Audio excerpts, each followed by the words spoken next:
Brought to you by Penguin.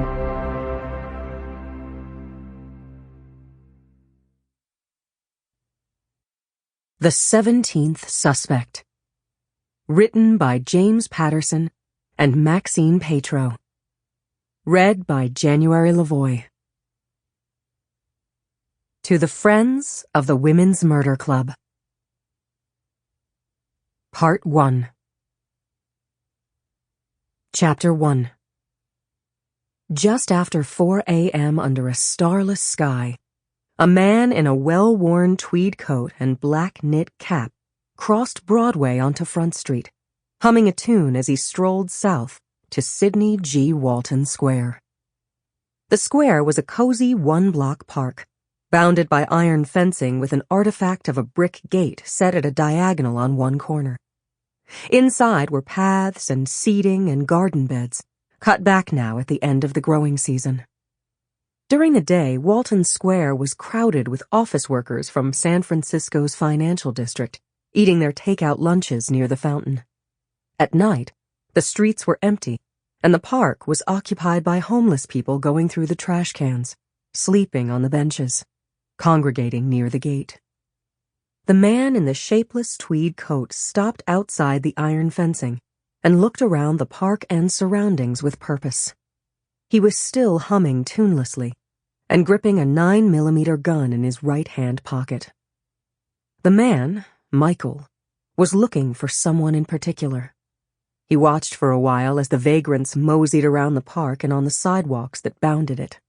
He didn't see the woman he was looking for, but he wasn't going to let this night go to waste. As he watched, a man in a ragged layering of dirty clothing left the park and headed east, in the direction of the Embarcadero and the piers, where the garbage in the trash cans was more exotic than discarded office worker sandwiches. The ragged man was talking to himself, scratching his beard, and seemed to be counting, touching his right thumb to each of the fingers on his right hand and pensively repeating the ritual. He didn't notice the man in the tweed coat standing against the fence. Michael called out to him, "Hey, buddy, got a smoke?" The ragged man turned his bleary eyes to the man pointing the gun at him. He got it fast. He put up his hands and started to explain.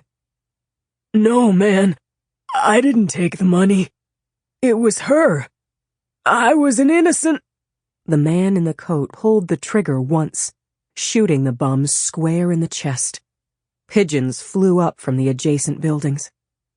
The bum clapped his hand over his chest and opened his mouth in a wordless expression of shock. But he was still standing, still staring at him. Michael fired another shot. The ragged man's knees folded, and he dropped without a sound. He said to the corpse, "Worthless piece of shit. You asked for that. You should thank me." He looked around and ducked into a section of shade in the park.